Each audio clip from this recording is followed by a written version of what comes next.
নদীর জলে আগুন ছিল, আগুন ছিল বৃষ্টিতে, আগুন ছিল বীরাঙ্গনার উদাস করা দৃষ্টিতে, আগুন ছিল গানের সুরে, আগুন ছিল কাব্যে।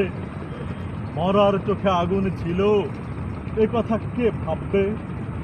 কুকুর বেড়াল থাবা হাঁকায়, ফোসে সাপের ফনা, শিংকই মাছ রুখে দাঁড়ায়, জলে বালির কণা। আগুন ছিল মুক্তি সেনার স্বপ্ন ঢলের বন্যায়, প্রতিবাদের প্রবল ঝড়ে কাঁপছিল সব অন্যায়। এখন সব স্বপ্ন কথা, দূরের শোনা গল্প। তখন সত্যি মানুষ ছিলাম, এখন আছি অল্প।